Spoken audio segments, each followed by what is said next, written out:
मान लीजिए 6 दोस्त एक साथ खड़े हैं एक ठोक दरवाजा में, ठीक, और सब लोग एक साथ घुसना चाहते हैं। अगर सब एक साथ घुसेंगे तो धक्का मुक्की होगी कि नहीं होगी रे? होगी ना। इसलिए एक लाइन बनती है और सबका क्रम निश्चित होता है। ठीक इसी प्रकार गणित में भी बहुत सारे ऑपरेशन क्या होते हैं, एक साथ आ जाते हैं। यदि किसी का क्रम तय नहीं होगा, ठीक, तो हर व्यक्ति अलग अलग उत्तर देगा। इसलिए इसके लिए एक नियम बना दिया गया, बोर्ड मास, ठीक, जो एक क्रम को फॉलो करता है। समझे? कल देख रहे थे हम लोग क्या, बोर्ड मास कुछ छूटा हुआ था, उसको आज हम इसको डिफाइन करेंगे। ठीक, तो बोर्ड मास में सबसे पहले आएगा क्या, बी, बी के बाद ओ, ओ के बाद डी, डी के बाद एम के बाद ए के बाद एस। बी से हो जाएगा आपका क्या, ब्रैकेट, हिंदी में बोलते हैं इसको कोष्ठक। ओ से होगा आपका क्या, ऑर्डर। ठीक, कल ओ को भूल गए थे। या फिर ऑफ, बताता हूं अभी कुछ देर में, थोड़ा रुको। डी से आपका हो जाएगा डिवीजन, डिवीजन मतलब भाग। एम से मल्टीप्लीकेशन,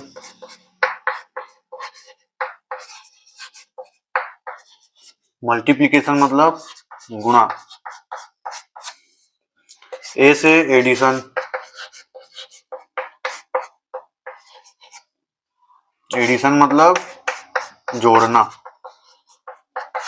फिर एस से सब्सट्रैक्शन, सब्सट्रैक्शन मतलब घटाना। ठीक, तो सबसे पहले क्या होगा, सबसे पहले ब्रैकेट के अंदर का हल करेंगे। ठीक, अगर प्रश्न में होगा कोष्ठक वाला तो सबसे पहले कोष्ठक के अंदर यानी ब्रैकेट के अंदर वाले को हल करेंगे।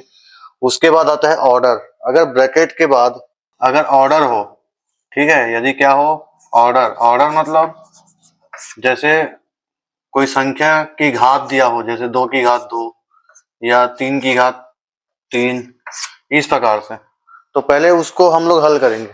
ठीक है, या फिर इसकी जगह क्या हो सकता है, वर्गमूल में हो सकता है, ऐसे वर्गमूल 2 या फिर वर्गमूल 4। ठीक, तो ये एक ऑर्डर होता है। जैसे कोई घात वाला होगा, ठीक है, क्या होगा, घात वाला होगा, या फिर किसी में वर्गमूल लगा होगा, घनमूल लगा होगा, फिर उसको क्या करेंगे, हल करेंगे कोष्ठक के बाद। अब देखो, या तो ऑर्डर होगा या तो ऑफ। ठीक, तो ऑफ का मतलब होता है गुना। ठीक है, ऑफ का मतलब क्या होगा, गुना। तो यहाँ गुना लिखना नहीं है, सीधा गुना कर देना है। ठीक, आगे देखेंगे, प्रश्न हल करेंगे तब। ऑफ का मतलब गुना लिखना नहीं, कर देना होता है।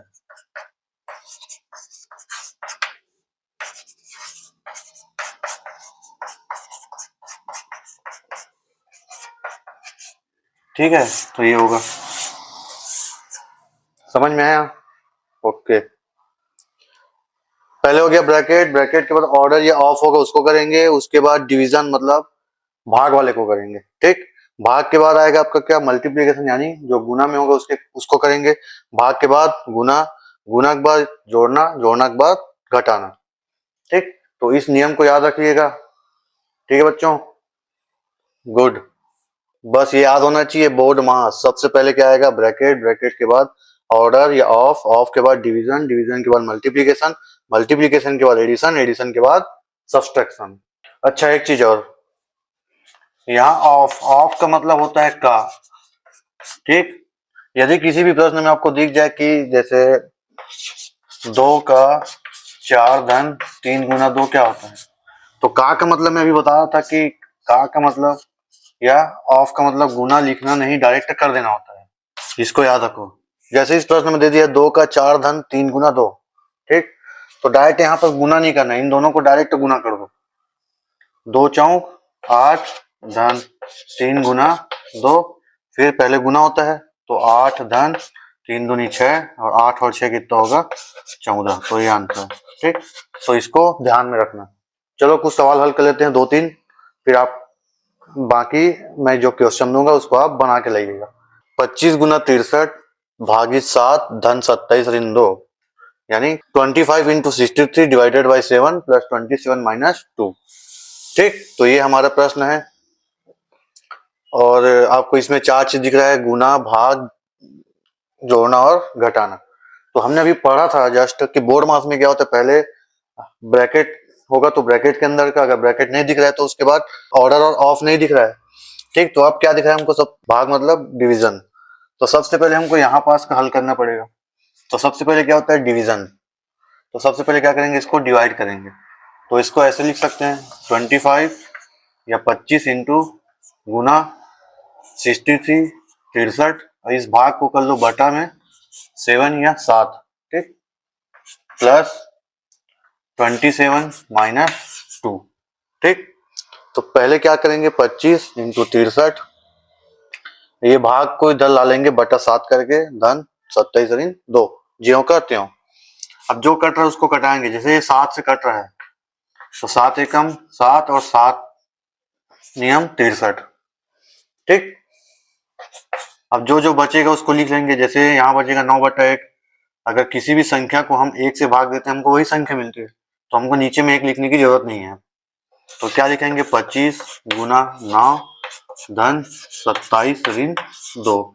अब हमने क्या कर लिया, भाग को तो कर लिया, अब भाग के बाद क्या होता है, गुना। तो गुना करेंगे, तो 25 का पढ़ा याद होगा, तो 25 नहीं होता है आपका 225 धन 27 ऋण 2, ऐसे लिख लो। या तो पहले जोड़ लो या तो घटा लो। तो हम क्या करते हैं, पहले घटा लेते हैं। तो ये 225 का 225 धन 27 में 2 गया कितना, 25, और 225 में 25 को जोड़ेंगे तो आगे कितना, 250। तो 250 हमारा क्या होगा, आंसर होगा। ठीक है, देखो कितना इजी है, कुछ नहीं करना है, गुना, भाग, जोड़ना, घटाना, बस, और कुछ नहीं है जीवन में। बस आपको सही से ये चीज आना चाहिए। ठीक है ना, पहाड़ा वगैरह सब चीज अच्छे से याद होना चाहिए, कम से कम तो 20 तक पहाड़ा याद होना चाहिए। ये अगला प्रश्न देखो, 120 ऋण 60 भागित, ब्रैकेट के अंदर में आ गया, देखो ना, 15 गुना 4 ब्रैकेट बंद धन 4 ऋण 2। ठीक, 120 माइनस 60 डिवाइडेड बाई ब्रैकेट में 15 इंटू 4 प्लस 4 माइनस 2। तो हमने बोर्ड मास में क्या पढ़ा, सबसे पहले आ गया ब्रैकेट, हमको यहाँ पास ब्रैकेट वाला दिख रहा है। ठीक, तो सबसे पहले क्या करेंगे, ब्रैकेट के अंदर को सोल्व करेंगे, हल करेंगे। ठीक, बाकी कुछ को छेड़छाड़ नहीं करने, पहले ब्रैकेट के अंदर को करते हैं। ठीक है, तो लिखेंगे 120 को 120 की जगह ऋण 60 डिवाइडेड बाई, अब ये 15 और 4 को गुना करेंगे कितना आएगा, 15 चौक 60। तो ये 60 ब्रैकेट लगाने की अब जरूरत नहीं, क्योंकि हमने डायरेक्ट सॉल्व कर दिया। तो 15 चौक 60 सीधा 60 लिख दो, धन 4 ऋण 2। ये हो गया पहले ब्रैकेट वाला। ब्रैकेट के बाद क्या आता है, ऑर्डर। अगर ऑर्डर नहीं है तो डिवाइड या डिवीजन। यहाँ पर हमको दिख रहा है भाग का चिन्ह, तो भाग करेंगे। तो 120 ऋण 60, इसको कैसे कर सकते हैं, भाग को इधर ला के बटा में करो और 60 को लिख दो। ठीक, वापस से इसको मत लिख देना। ठीक, ये इसको यहाँ पास लिखे हैं। ठीक है, तो बचेगा धन 4 ऋण 2। अब कटा लो, ये 0 से 0 खत्म, 6 कम 6, 6 कम 6। देखो अब क्या बचा यहाँ पास, 1/1। तो 120 ऋण 1/1 मतलब 1। ठीक, धन 4 ऋण 2। या तो पहले घटाओ या तो जोड़ो। ठीक, जैसे ये 4 ऋण 2, 4 धन में है और 2 ऋण में है, तो धन और ऋण क्या होता है, घटता है। तो 4 में 2 गया 2, तो 120 ऋण 1 धन 2। ठीक, अब 2 और यहाँ पर ऋण 1 है, तो 2 धन में है और 1 ऋण में, तो जुड़ेगा कि घटेगा, घटेगा। तो 2 में 1 गया 1, तो 120, और यहाँ पास कितना बचेगा, धन 1। ठीक, क्योंकि बड़ी संख्या में किसका चिन्ह लगा हुआ है, धन का, इसलिए धन का चिन्ह आएगा। 120 में 1 को जोड़ेंगे कितना आएगा, 121। तो ये हमारा आंसर।